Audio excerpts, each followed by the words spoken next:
Hello प्यारे विद्यार्थियों, गणित कक्षा 10 के अध्याय 4 द्विघात समीकरण के प्रश्नावली 4.4 के इस 12वें भाग में हम पढ़ने जा रहे हैं आज के कुछ विशेष प्रश्नों को। तो आइए देखते हैं पहले प्रश्न को कि निम्न द्विघात समीकरणों के मूलों की प्रकृति ज्ञात कीजिए। यदि मूलों का अस्तित्व हो तो उन्हें ज्ञात कीजिए। अब हमें क्या करना है, सबसे पहला हमारा काम है द्विघात समीकरण के मूलों की प्रकृति ज्ञात करना। और यदि मूल कैसे हैं, वास्तविक हैं, तो हमें उन्हें ज्ञात करना है। मूल कैसे हैं, समान हैं, तो हमें उन्हें ज्ञात करना है।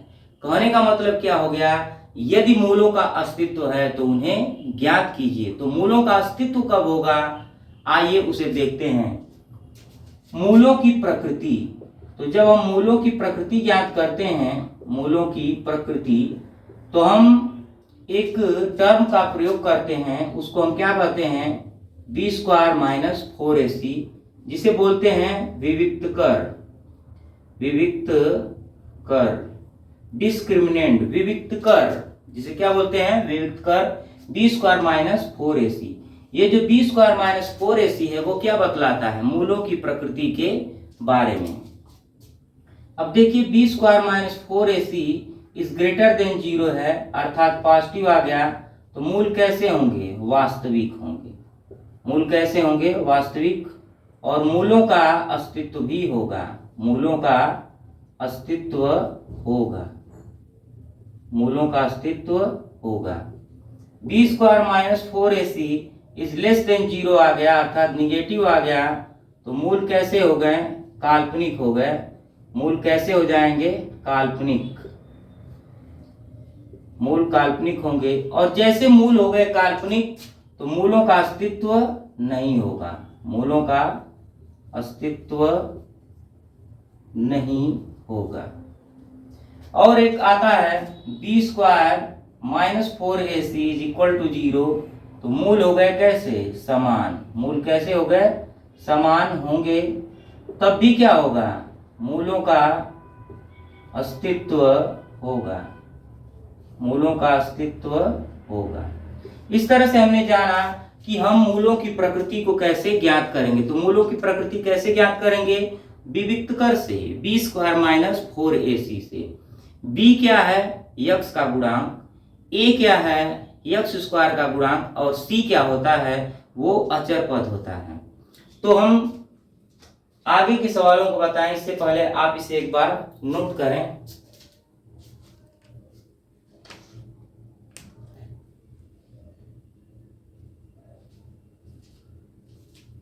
तो उम्मीद है आप लोगों ने इसे नोट कर लिया होगा। अब देखते हैं हम क्वेश्चन को, हमारा प्रश्न क्या कहता है। पहला प्रश्न हमारा है 2x² - 3x - 5 = 0। अब इसकी हम तुलना कर लेंगे कि तुलना ax² - bx - c = 0 से करने पर, इसकी तुलना अगर हम किससे करेंगे, ax² - bx - c = 0 से, तो यहाँ से हमको a बराबर मिल जाएगा 2, b बराबर मिल जाएगा -3 और c बराबर मिल जाएगा 5। अब आपको निकालना है b² - 4ac। क्या निकालना होगा, b² - 4ac। तो b की वैल्यू हो गई -3 का वर्ग, -4 × a की वैल्यू हो गई 2 और c की वैल्यू हो गया 5। तो ये हो गया 3 × 3 = 9 और 4 × 8 = 25, 40। 9 में से 40 जाएगा नहीं, 40 में से 9 घटा के उसके आगे माइनस का चिन्ह लगा देंगे, -31। अब देखिए जैसे -31 आया तो हमको पता चल गया कि जो b² - 4ac है इज लेस देन 0, यानी मूल कैसे हैं, काल्पनिक। मूल कैसे हैं, काल्पनिक होंगे। तो हम कह सकते हैं कि मूलों का अस्तित्व, मूलों का अस्तित्व नहीं है। और देखिए जब मूलों का अस्तित्व नहीं रहेगा तो हमें उनको ज्ञात भी नहीं करना होगा। तो अब ये हमारा प्रश्न पूरी तरह से यहाँ पर सरल हो चुका है। अब हम दूसरे प्रश्न की ओर बढ़ेंगे। दूसरा प्रश्न हमारा क्या कह रहा है कि 3x² माइनस 4 कर डी में 3x धन 4 बराबर 0। यहाँ से a बराबर 3, b बराबर -4 कर डी में 3 और c बराबर हो जाएगा 4। तो आप जब निकालेंगे b² माइनस 4ac तो आपको मिलेगा क्या, -4 कर डी में 3 का स्क्वायर माइनस 4 गुणे 3 गुणे 4।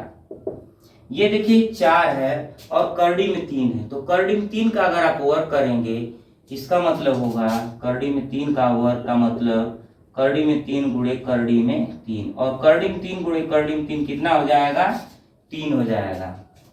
और 4 का वर्क तो आप करेंगे तो 16 आएगा, तो 16 का 3 में गुणा करेंगे कितना आ जाएगा, 48। यानी हम इसको लिख दे रहे हैं 4 का वर्ग गुणे 3 माइनस 4 तिया 12, 12 चौको 48 और ये 16 तिया 48, 48 माइनस 48 हो जाएगा 0। तो देखिए b² माइनस 4ac बराबर 0, इसका मतलब क्या हो गया, मूल समान है। मूल कैसे हैं, समान है, तो मूलों का अस्तित्व है, मूलों का अस्तित्व है। अब जैसे हमको पता चल गया कि मूलों का अस्तित्व है तो इसका मतलब कि मूल ज्ञात किए जा सकते हैं।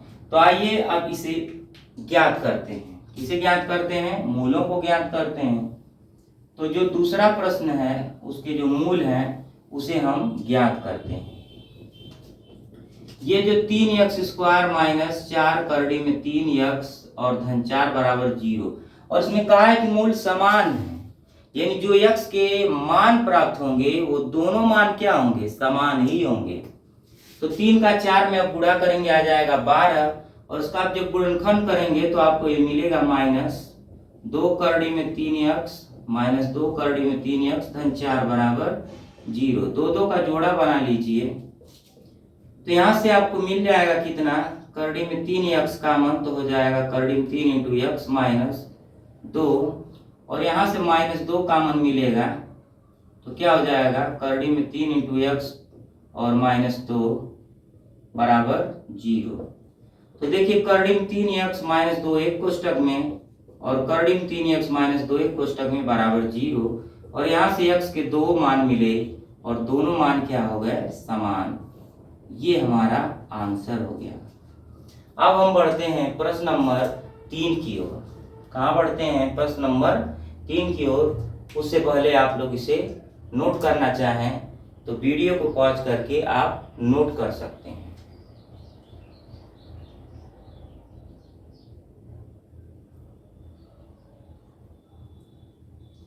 आइए देखते हैं तीसरे प्रश्न को। तो हमारा जो तीसरा प्रश्न है उसमें भी हमको क्या करना है, मूलों का अस्तित्व हो तो उन्हें ज्ञात कीजिए।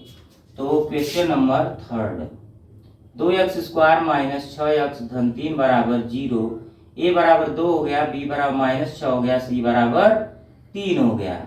तो b² माइनस 4ac आप निकालिए, तो -6 का वर्ग माइनस 4 गुणे 2 गुणे 3, 6 का वर्ग हो जाएगा 36, 4 दूना के 8 3 के 24, 6 में से 4 जाएगा 2, आ गया कितना, b² माइनस 4ac का जो मान है वो 0 से बड़ा, यानी मूल कैसे हैं, वास्तविक हैं, मूल वास्तविक हैं। तो हम कह सकते हैं कि मूलों का अस्तित्व है, मूलों का अस्तित्व है, अर्थात मूलों को ज्ञात किया जा सकता है। तो आइए अब हम मूलों को ज्ञात करते हैं। तो मूलों को ज्ञात करने के लिए क्या करेंगे, गुणनखंड करेंगे। किसका करेंगे, 2x² माइनस 6x धन 3 बराबर 0। अब देखिए 2x² माइनस 6x धन 3 है, 3 का 2 में अगर आप गुणा करेंगे तो कितना आएगा, 6 आएगा। अब यहाँ पर हमें ऐसी संख्या खोजना है कि गुणा करने पर कितना मिल जाए, 6, और जोड़ने घटाने पर कितना मिल जाए, जोड़ने घटाने पर कितना मिल जाए, -6। तो हम इसे त्रिधराचार सूत्र से ज्ञात कर लेते हैं, x बराबर -b प्लस माइनस करड़ी में b² माइनस 4ac अपान 2a। x बराबर -b का मान क्या है, देखिए -6, तो -6 रख दीजिए, प्लस माइनस करड़ी में b² माइनस 4ac का मान जो हम लोगों ने यहाँ निकाला है वो कितना है, 2 है। तो 2 रख देंगे। अब देखिए 2 गुणे ए का मान जो आपने निकाला है वो है 2, 2 रख दीजिए x बराबर, तो ये कितना हो जाएगा प्लस का 6, 6 प्लस माइनस करड़ी में 2/4, यही हमारा आंसर हो जाएगा। वैसे इसका हम गुणनखंड करेंगे नहीं, क्यों नहीं करेंगे कि गुणनखंड नहीं होगा तो हम इसे सिरदराचार्य सूत्र से ज्ञात कर लेंगे। इस तरह से प्रश्न नंबर 1 का ये तीनों प्रश्न सरल हो गया। अब हम दूसरे प्रश्न की ओर बढ़ने वाले हैं।